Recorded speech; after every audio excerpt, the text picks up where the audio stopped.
Hello everyone, मैं एके makeover से आरती गुप्ता। तो आज हम करने जा रहे हैं एक ब्यूटीफुल सा मेकअप, जो कि है आप हल्दी ब्राइड पे कर सकते हो, पार्टी मेकअप कर सकते हो। अगर किसी को लाउड मेकअप पसंद है तो ये वाला मेकअप उन पे बहुत अच्छे से जाएगा। तो जब भी आप मेकअप करें तो आई मेकअप आप शुरू कर सकते हैं। पहले या तो आप बेस बना लो या आई मेकअप शुरू कर लो। तो यहाँ पे हमने पिंक शेड लिया है और उसको बहुत अच्छे से ब्लेंड कर दिया है। तो आपकी ब्लेंडिंग बहुत अच्छी होनी चाहिए।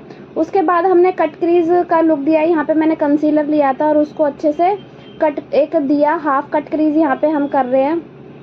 तो बहुत अच्छे से आपको क्या करना है, एक गाइडलाइन लेके आप कट क्रीज दे सकते हो। कॉर्नर पे यहाँ पे हमने ब्लैक शेड लिया है।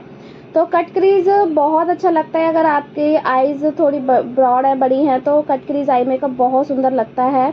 उसके बाद यहाँ पे हमने लिया है पिंक शेड के बाद फिर लाइट पिंक शेड, फिर उसको कॉर्नर पे ब्लेंड कर दिया और थोड़ा थोड़ा हमने छोड़ दिया, जो कि हम वहाँ पे वाइट जो शेड होता है आई शेडो में वो यूज़ कर रहे हैं।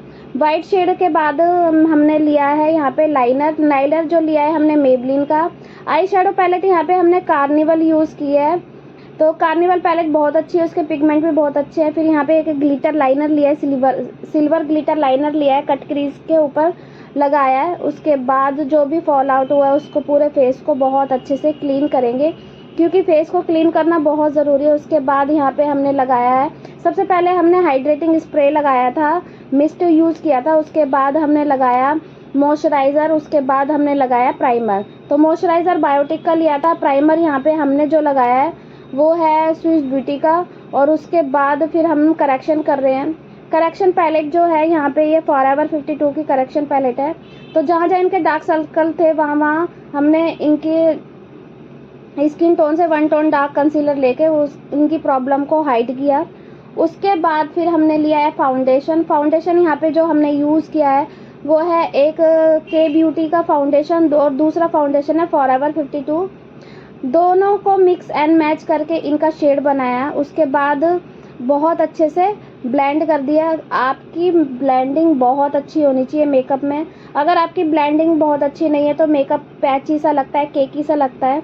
उसके बाद हाईलाइट कर रहे हैं हम, ये फॉरएवर 52 का कंसीलर है, 001 शेड है। और जहाँ जहाँ हमारे हाईलाइट्स पॉइंट होते हैं वहाँ वहाँ इसको लगा के उसको वहीं की वहीं ब्लेंड कर देना। ये नहीं कि आपको पूरे फेस पे ब्लेंड कर देना है, जहाँ आपको हाईलाइट्स पॉइंट होते हैं वहीं वहीं आपको ब्लेंडिंग करनी है। तो ब्लेंडिंग आपकी बहुत स्मूथ होनी चाहिए, लाइट हैंड से होनी चाहिए, एकदम दबा दबा के नहीं करनी, लाइट हैंड से आपको ब्लेंडिंग करनी है। फिर यहाँ पे हमने लूज पाउडर लिया है, जो लूज पाउडर लिया है फॉरएवर 52 का। 2 शेड लिए थे, एक बनाना और एक वाइट, उन दोनों को मिक्स एंड मैच करके इनका शेड बनाया। लूज पाउडर जो होते हैं वो कई कलर में आते हैं, जैसे हमारे फाउंडेशन होते हैं उसी तरीके से। तो लूज पाउडर का भी हमें शेड बनाना पड़ता है। उसके बाद कॉन्टोर कर रहे हैं। कॉन्टोर लिया है वो आई मैजिक के पैलेट से, और ब्लशर भी आई मैजिक की पैलेट से ही लगाया है बहुत अच्छे से।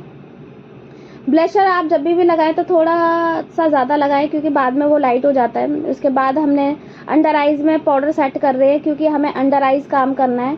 क्योंकि अंडर आइज़ काम नहीं करोगे तो आइज़ खाली खाली सी लगती हैं। उसके बाद एक लाइटर शेड पिंक सा, क्योंकि जो आप आई शेडो ऊपर लेते हो वही आपको अंडर आइज़ में अगर आप लोगे तो वो कॉम्बिनेशन बन जाता है, तो बहुत अच्छा लगता है। उसके बाद मैंने लाइटर शेड लिया है एक पिंक शेड को बहुत अच्छे से ब्लेंड करना है। आपको अंडर आइज में बिल्कुल लाइट हैंड से ब्लेंड करना है, बहुत ज़्यादा ब्लेंडिंग नहीं करनी है। फिर उसके बाद ब्राउन शेड लिया, फिर ब्लैक शेड लिया। आप देख सकते हैं तो ब्राउन और ब्लैक लेके एक डेप्थ सी आ गई है आइज़ में, तो ब्रॉड आइज़ लगती है। अगर किसी की छोटी आइज़ है तो आप इस तरीके से काम कर सकते हो, और अगर छोटी आइज़ है तो आप वाइट काजल लगा सकते हो। अगर बड़ी आइज़ है तो आप ब्लैक काजल लगाइए, क्योंकि वाइट जो है वो थोड़ा सा वाइब्रेंट कलर है, तो वो आईज पे बहुत बड़ी छोटी आईज है तो थोड़ी बड़ी दिखती है उसमें। फिर आईब्रो डिफाइन की यहाँ पे हमने मिस क्लियर की पैलेट से, और फिर हमने ब्लशर लगाया अच्छे से। ब्लशर लगाने के बाद यहाँ पे हाईलाइट फिक्सर किया था स्विस ब्यूटी का, फिर हमने हाईलाइटर लगाया। यहाँ पे हाईलाइटर हमने होजो का यूज़ किया। मस्कारा यहाँ पे हम मेबलिन का लगा रहे हैं। मैंने आपको सारे प्रोडक्ट बता रही हूँ। अगर आपको प्रोडक्ट कोई मेरा छूट गया हो तो आप मुझे कमेंट करके पूछेंगे तो मैं आपको बता दूंगी कि कौन कौन से आप फाउंडेशन मैंने यूज़ किए हैं। वैसे तो मैंने बता ही दिया है, अगर आपको फिर भी दिक्कत हो तो आप पूछ सकते हैं। फिर यहाँ पे मैंने आउटलाइन दिया।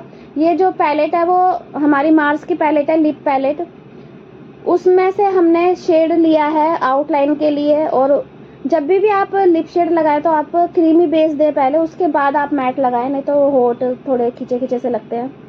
फिर यहाँ पे हमने ये नॉर्मल लिप शेड है, कोई कंपनी का नहीं है, तो जैसे मार्केट में मिलते हैं तो वही वाला शेड लिया है। आप क्रीमी के ऊपर मैट शेड ज़रूर दें, क्योंकि मैट शेड हटता नहीं है, क्रीमी हट जाता है। इस वजह से आपको क्रीमी देना भी ज़रूरी है और आपको मैट शेड भी लगाना ज़रूरी है। फिर यहाँ पे हमने लैशेज़ यूज़ की है, वो है मिंक लैशेज़। मिंक लैशेज़ जो है हमारी यहाँ पे स्विस ब्यूटी से, ये स्विस ब्यूटी की नहीं है, ये कोई अदर ही ब्रांड है, वो मुझे भी फ़िलहाल याद नहीं है। तो मिंक लैशेज़ बोलते हैं इनको, ये ओरिजिनल इफेक्ट देती है, जैसे हमारी रियल आइज़ है उस तरीके से लगती है। तो लैशेज़ आप देख सकते हैं थोड़ी हैवी है और अच्छी भी लगती है, और आजकल यही लैशेज़ चल रही है। उसके बाद यहाँ पे हमने ग्लिटर लाइनर लिया है, ये स्विस ब्यूटी का ग्लिटर लाइनर सिल्वर। तो ये है इनका फाइनल लुक, आप देख सकते हैं। तो ये जो मेकअप है मेरी स्टूडेंट ने किया है, ये मैंने नहीं किया। तो आपको मेकअप कैसा लगा कमेंट करके ज़रूर बताइएगा। तो ओके, बाय बाय।